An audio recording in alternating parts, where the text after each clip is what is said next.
Welcome to the swamp. Have you ever wanted to live forever, or go on an adventure of a lifetime for the search of a mythical location only spoken through whispers? Well, let's sail off into the Caribbean with several ships of conquistadors and search for the famed Fountain of Youth. My name is Excalligator. I rate games based on many categories that would fit into most survival games, based on a 1 to 5 system. If a category does not apply, it will not affect the game's overall score. Now let us get started. So I played this game for almost 30 hours non-stop, and have played as much as I can of the early access. I really wanted to play more, but I'm locked off until more content is released. Fountain of Youth is a game where you play as one of the followers of the famous Juan Ponce de Leon, who in history sailed from Spain to the New World and eventually became the governor of Puerto Rico. He also went on a journey to search for the myth Fountain of Youth, where the waters would keep you young forever. Your character gets separated from the rest of the crew and is forced to survive in the harshness of the islands in the Caribbean that are closer to South American countries. Being that there is a lot of Mesoamerican influence in the ruins and various wildlife, of course this part of the game is fantasy based on history with creative freedom, but it is a great premise to start on. As someone with Puerto Rican heritage who lives and has seen the Caribbean, I grew up all around the Spanish forts on the beach and with its history, so I'm very familiar with it. This was one of my most anticipated games of the year, and I couldn't wait to see how it played. So let's move on to the rest of the section to see how well it did.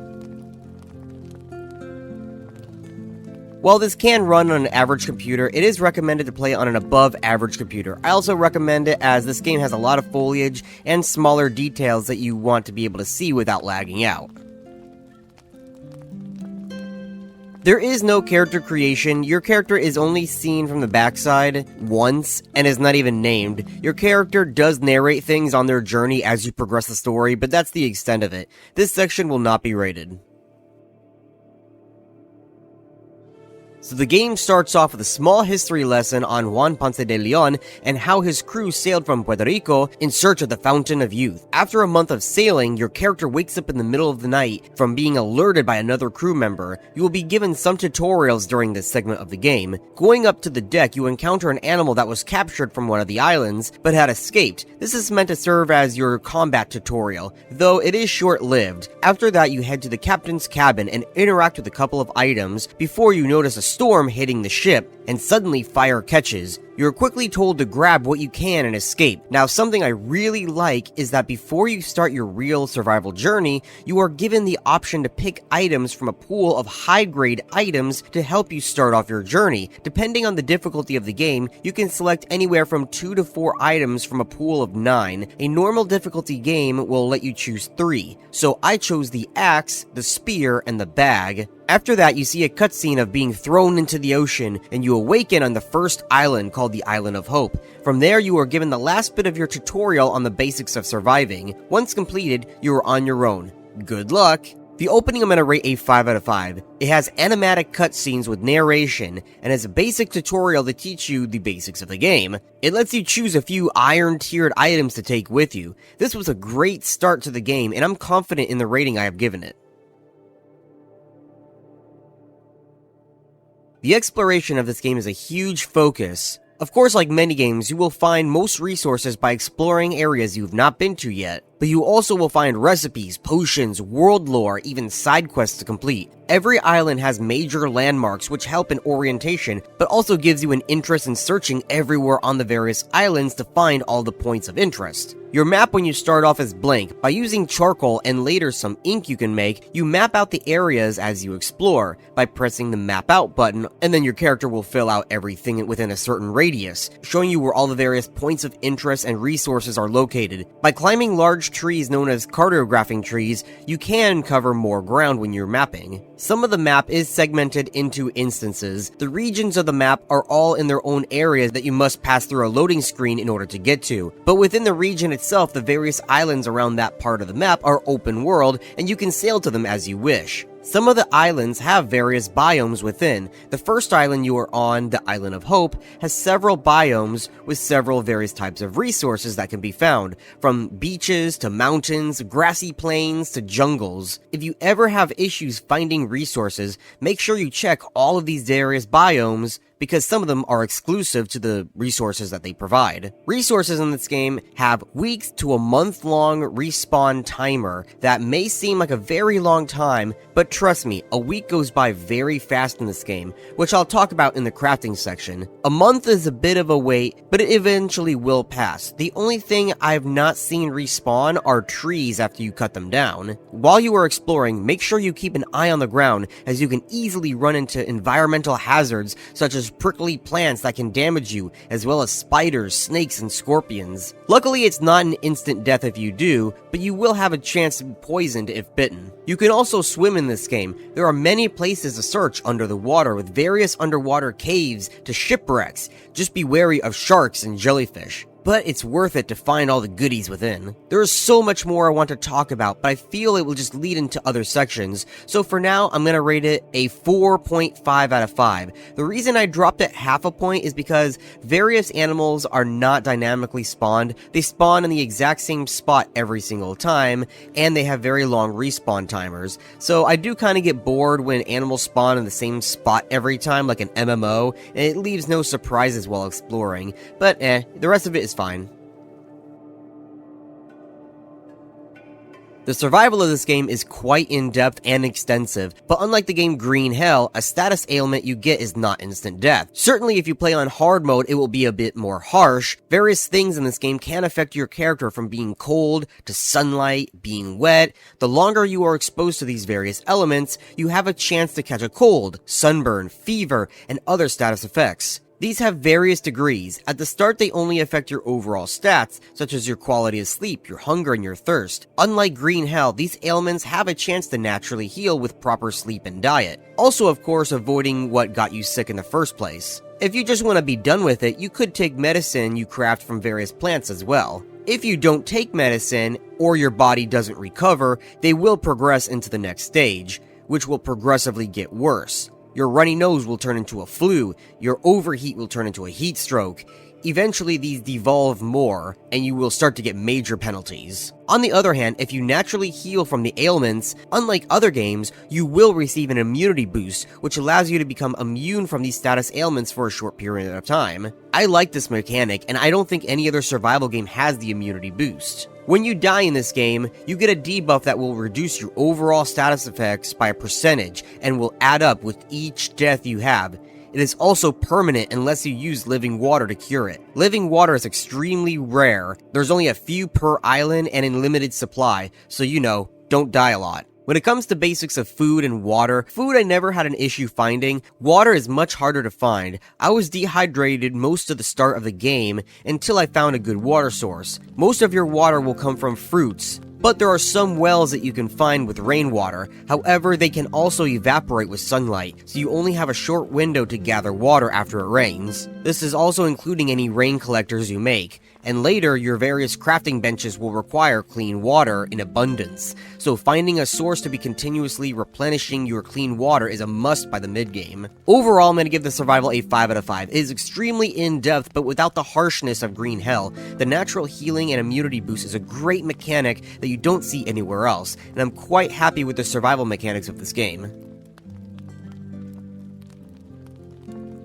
Just like many survival games these days, building mode is activated through a hammer item that you can build and destroy your items with. The building itself seems to be right now only of one building style. Of course, that can change in time. Building each of the pieces is not that bad either. You do need to chop trees, but you don't need to chop nearly as many as other games. One tree will yield you 2 to 3 logs, and one log will give you 4 building pieces to build from. Nearly every building piece only requires a single building kit, which you get from the logs, with a few requiring just one of a single item to build, like the foundations requiring only 1 stone and 1 building kit. So building is quick and easy, not that grindy. There is no base defense system as of right now, and there is no building decay. You can also move building pieces around easily, and destroying building pieces will give you back either all or some of your resources, depending on what it is. There is almost no decor, unfortunately. I only found fur rugs, animal trophies, and some braziers. Now, besides the fact that there is no building types for now and a very few decor, the only downside is that sometimes when you go to move or remove a building piece, it will be reliant on another structure and will refuse to move or destroy. This can be very annoying, especially when I know the piece itself is not a support for another item. Now onto the crafting. Crafting is not that bad, but it's also standards for a survival game. You will start off with a few handmade items, eventually unlocking various types of workbenches that you can use to create certain items. The workbenches themselves can also be upgraded for additional recipes. Recipes will unlock as you find and collect new resources throughout the map, or if you find recipe notes, or even finding the item itself out in the world. Crafting items in this game will take anywhere from a few in-game minutes to a few in-game hours. When you are ready to craft, the game will give you a prompt telling you how your character will feel during and after the time skip, and what status ailments you may or may not get. Most of the time you will be okay and just get hungry or thirsty, but at times you can have things like bugs crawl on you, illness is getting worse, and so on, which depends on your health, location, and weather.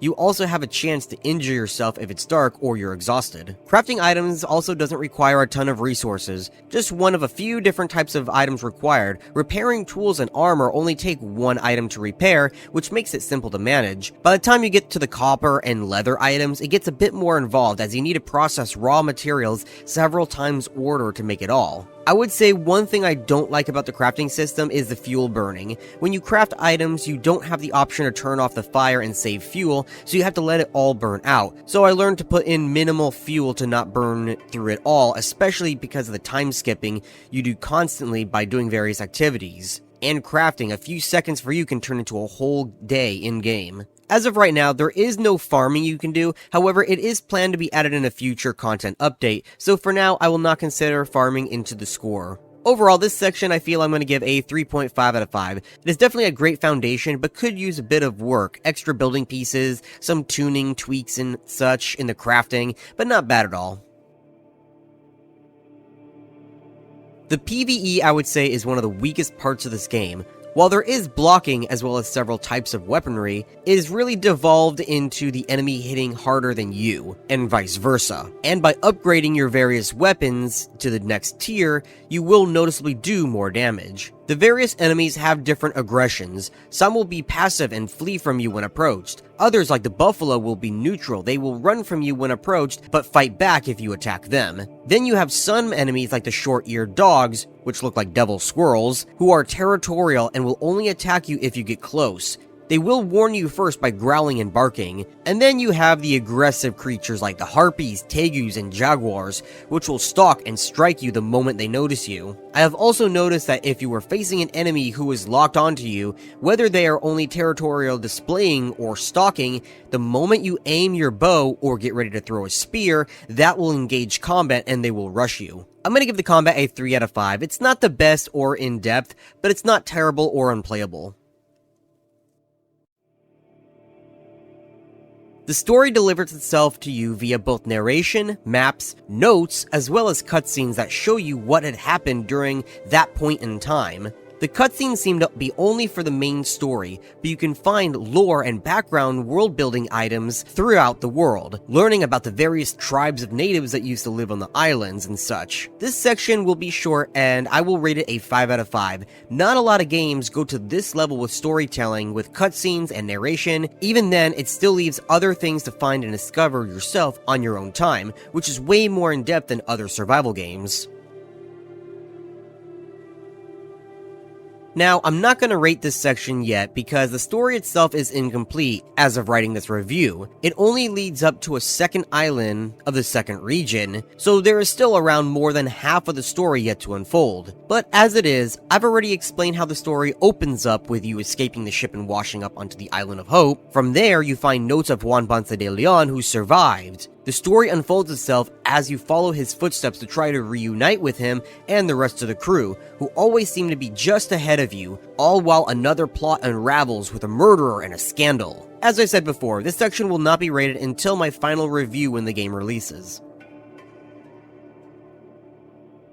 Okay, so normally I wouldn't rate the endgame of a game that is incomplete. However, I want to give this section a rating of 4 out of 5, because even after finishing what is available of the story mode, there is still so much left to do besides that, from the various side objectives on the islands to finding the native chronicles, which some of them require puzzles to solve. You have many points of interest that is not required by the story to visit, leaving them optional to do later, such as the shipwreck off of the coast of the Island of Hope. After that, I just went around the rest of the Buffalo region and explored the islands that I have yet to see because the story didn't lead me to them yet. Finding various recipes like for lamp oil to make braziers to light my home and such. If this trend continues into the final product, I will like it a lot.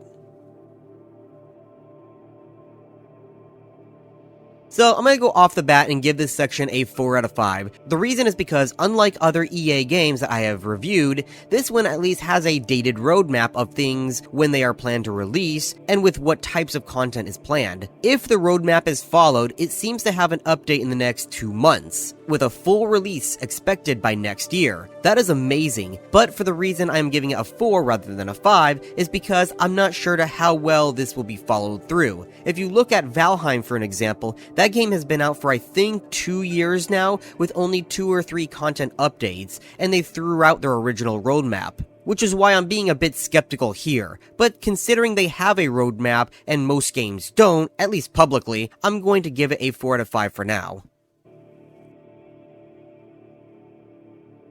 Luckily, I had no issues running this game, and hardly any bugs at all. I can't recall any bugs from my playthrough, aside from maybe a small graphical issue here and there, but nothing immersion breaking or progression halting. I did have one issue though I want to bring up, and though I do believe it is more of a systems issue rather than a bug, I wanted to talk about it anyway. When you go to upgrade your stations, it will remove the item and place a blueprint down for you to build. I once made the mistake of trying to upgrade my boat while in open waters after seeing I had all of the items I needed to upgrade the boat. It threw me from the boat as it went into the placeholder model, and since I was swimming, I couldn't build it. I tried to reverse the upgrade, but it only dismantles the boat instead, so I was left stranded until I drowned. From there, my items were dropped on death and fell to the ocean floor. This was the one and only time I had died in this game, and due to the items sinking, they were not recovered. I feel the system needs to change in order to revert the item back to its original state if you choose to cancel the upgrade instead of dismantling it. It will fix a lot of the headaches in that. I also think dropped items on death in open waters should float for recovery purposes. But that is my rant over. I'm gonna rate this section a 4.5 out of 5. Some issues do lay there, but not many.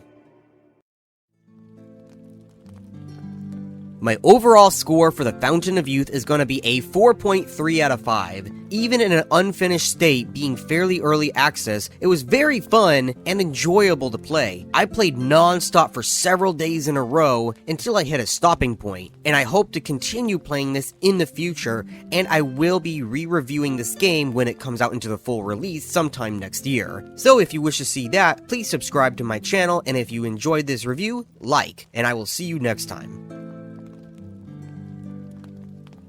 And that is the end of this video. If you liked my review, please subscribe to this channel as I will be making more in-depth reviews of open-world sandbox survival RPG games, including those that no one ever talks about from the deepest, darkest depths of Steam. Some games that even look like the muck at the bottom of my pond. If you have any suggestions for what game to do next, please comment below and like this video. Florida Gator Man out.